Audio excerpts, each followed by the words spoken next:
As the prophet of esports, I rely on trustworthy and meaningful data every day. Data from our research partner YouGov offers the most complete view of esports fans and gamers in the world, providing context to who they are, what they think, the brands they buy, and things they do. YouGov's connected insights and research services inform strategy at every level. If you're a team, a brand, agency, or rights holder, you should be talking with YouGov. Their partners measure and maximize ROI and are telling compelling stories with data. Visit yougov.com/gaming-esports to learn more. Speaking of not getting ahead of competitors fast enough, and this is a WoW story, and the headline here is, record-setting World of Warcraft guild closes, citing industrialized game. And this is a direct quote. It says, "The magic from WoW kind of died. It became industrialized at a bad scale." Now, this is the guild that's shutting down is called Apes. This article, I believe, I know it's wrong. Obviously, this date is wrong. But Apes was the first to clear Molten Core, which is like the first big raid in WoW, and defeat Ragnaros, which was the first big raid boss in WoW. And so they're shutting down. And let me just read the quote here because it is pretty damning. It says, Maitas stated enough is enough and that he is quitting the game, meaning Apes won't function as a guild anymore. He feels that the game has become a money factory for boosters with a complete bot meta, further stating there is no real PvP in the world available anymore. He adds that the magic from WoW kind of died. It became industrialized at a bad scale. Now, this is, like, again, one of the most significant guilds in WoW history. This is very damning kind of wording.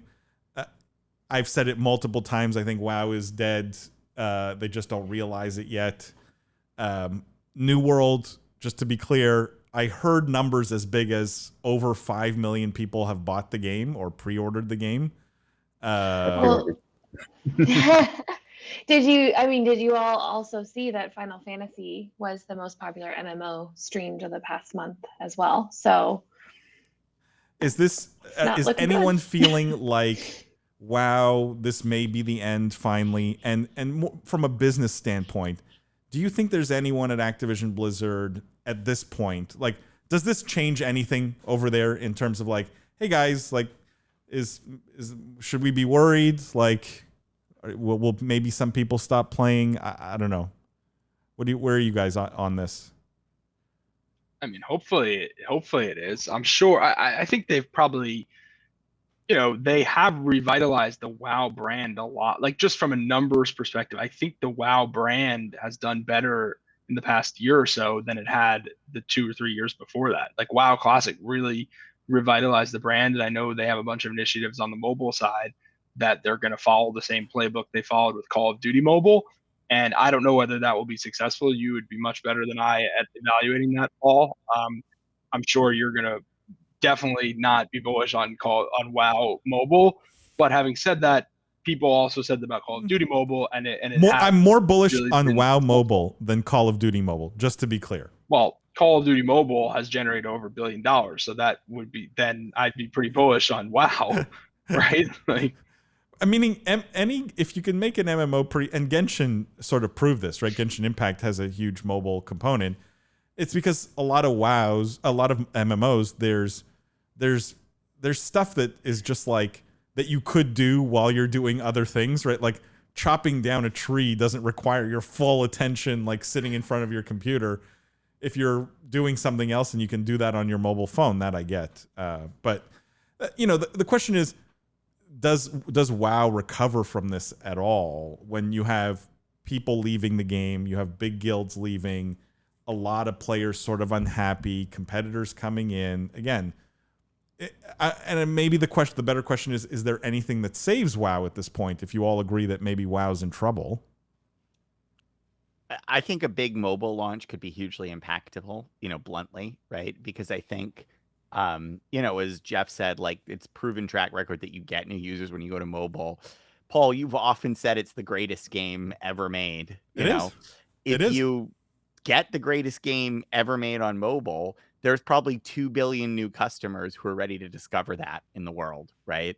And it's also probably, benefits from being an old game for mobile, because I can tell you my phone now is probably stronger, has better processing power than the PC I first ran WoW on in college, So that would be a big lift. I mean, the other thing, obviously, is like WoW 2. You know what I mean? Like, if there's ever a time to unveil the secret project that's been under triple black development for 10 years, obviously that's not coming, but, this is the moment when you would look at launching a true sequel, right? I think the other thing they could do, and I'm just going to kind of call this out, is like go free to play. Like, they have a subscription right now.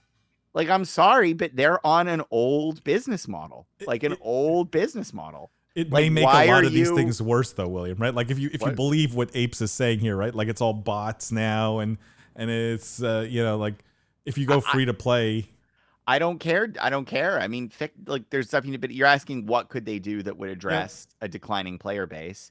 Yep. The fact they still have one of the most powerful levers in their pocket, which is make the game cheaper. And I think it is really tough to sell people on subscription games today. I think subscription games are a harder sale in many ways than boxed copies, right? So I think they still have some big levers in their toolkit. Will they use them? It remains to be seen, but it's scary. In a network effects driven business, you never want to see your user base trending down, plain and simple. That's very bad, because network effects work in both directions. Lindsay, I'm curious on your end. How would you, if you're Activision Blizzard, do you respond to this at all? I don't think I wouldn't. But to be fair, they've consistently not responded to any of this. So I don't think that starting now would aid any of their strategy. Actually, what I was thinking about when we were talking about this is because not only have, the biggest guild is going down, the Twitch numbers are being surpassed by Final Fantasy. I do want to be clear that the Twitch numbers aren't dropping heavily, but they are just being surpassed now. So it's a little bit of you have to know the baseline there for that to be an important story. So they're still getting 18 million views per month. It's not a significant drop off by any means. Just Final Fantasy has gotten more popular. But anyways, I also thought about that massive. Go ahead. Sorry, you finish your thought. No, I have a question. Oh, this is kind of silly, but I thought about that massive PR campaign they did with a ton of movie stars when WoW Classic launched, and how it just even now, it wasn't, I don't think it was the viral moment that they were hoping for. And it just didn't land the way they wanted it to. And so I do think that when it comes to their marketing, not saying anything when it comes to this is good, because even their positive advertising has fallen a little flat. But that being said, obviously Activision Blizzard has the money and the resources to turn this around whenever they so choose. They just seem to be I think they're passively not choosing, and that's a little puzzling to me, because I think that there would be a couple switches they could flip and have and see a massive difference. So I don't know why they're not. So what I was gonna ask is just one, how relevant do you think Twitch? I think a lot of people cite Twitch viewership, analysts and stuff like that. I'm not necessarily sold that Twitch viewership for a game like WoW is all the be all end all in terms of equating to player base. In fact, back when I was an analyst, one of the things we did was we ran some correlations around Twitch viewership versus player base numbers, and actually, interestingly enough, the number that was way more correlated than Twitch viewership was Twitch players. So actually number of people streaming the game was a lot more correlated with the player base, interestingly enough, than the amount of people watching on Twitch. One of the big things I don't know how WoW thing though. One of this was this streamer. I pulled up the thing. Yeah, Asmongold alone was responsible for 4 million hours for Final Fantasy, and I believe he's usually a WoW player. He is. So the big streamers skew those numbers and can skew them pretty heavily. I don't trust them as a really perfect barometer, because some games also just aren't that great to stream. You know what I mean? They're not always, just because there's a lot of GTA 5 RP streamers doesn't mean GTA 5 is is selling way more copies than ever before. I just think with streaming, you get these sort of hot moments or a big streamer that starts to stream and it skews everything. I just want to read Ramsey's comments here before we move on. He says, wow, this is Apes. A bunch of their players split out and are competing in the SSC/TK World First Race right now. It is kind of sad to see them break apart, though, because Apes really was the original. I really think this is a dip for WoW. Final Fantasy streaming is going down, and I've heard a bunch of complaints about how New World has no endgame and will last around 6 months. Ramsey, if you remember when WoW came out, there was a lot of complaining that there was no endgame. So I think that's like the easiest thing for MMOs to fix. And there's always time to add that. So that doesn't worry me too much. But I buy the argument that maybe it's just a temporary dip. This is one of the hardest blows for WoW. I agree with a perfect storm of competitors, bad PR, bad iteration of the game. There's like an interesting business discussion here, like probably in a business school kind of setting where, you know, you have sort of the Steve Jobs, Apple-esque view of how to do business and product development, which is like, I tell the customer what they need.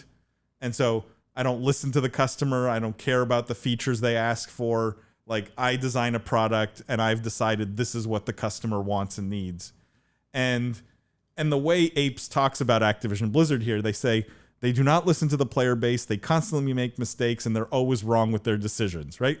So there's this sense, at least from Apes, that like Activision Blizzard is deciding what WoW people want and need and don't really care what the players are saying. There is obviously another camp of, you know, business school theory that would say Steve Jobs maybe was the exception here. Generally, you do want to listen to your customers and make changes accordingly. I'm curious, where do you guys fall in this? Like, should Activision Blizzard be spending a lot more time listening and making a ton of changes based on the most vocal of the player base? Or I mean, I think it's really hard to argue against listening to your players and your customers and data. You know, shout out to YouGov for all the amazing insights. And we hung out with Ben Power a bunch this weekend, which was awesome. But that's just a little shout out. But it would be pretty foolish to say like, hey, you shouldn't listen to your customers, you know, caveat, unless you literally are Steve Jobs. And how many people are there that thought they were Steve Jobs and created like, you know, some ridiculous product that nobody actually wanted, but it's like, oh, well, you know, if Henry Ford built what people wanted, he would have had a faster horse. It's like, sure, yeah, that's cool, but like, you know, 10 billion products failed for that mindset, and one iPhone was created. That being said, this is a particularly difficult space to listen to the customer in, I think, MMOs, because you have such a strong bifurcation in the player base between people who play casually, right? Which are like, I think, and casually for MMO is a tough word, but like, like, you know, there are real leading edge players in MMOs, right? Who will play the game for like hundreds of hours a month, you know, just shocking amounts of playtime. And they'll also probably be your most vocal customer, right? And they're critically important to making the game work, right? But you also need to balance the fact that they would like a 10,000 rep grind at, you know, Ashen Vale with like the fact that, you know, like the average person will look at a 10,000 rep grind. Well, I have 52 rep, so that's never happening. You know, this content is not for me, right? Like, I think it's very hard in these high engagement spaces, paradoxically, to listen well to your customers. So I would give some credit here. Like, this guy is, you know, the head of the largest guild probably has very different motivations for what they would like the game than an average player dropping in, you know, maybe gearing for MC for the first time. William, it's such a good point. Like, and this is I feel like it is somewhat unique to MMOs, even though first-person shooters have a casual and a hardcore player base, but the gap's much wider, right, with MMOs? So wide, and I think even different players play the game for different reasons, right? Like, I bet if you polled the leaders of the 5 largest guilds in World of Warcraft, the feature list that they requested would all be completely different. Because one guild's all about PvP, and what's going on here? There's no PvP. It was, why isn't the whole world PvP? And like, I want a PvP in Stormwind. You know, you pull the next person, and it's all about PvE, and we need more raids, so it's first to content. You pull another person, it's all about social, and why don't we have better chat? Like, I bet you with a game as successful as WoW, you don't get to that scale without hitting a lot of different need states for your customers.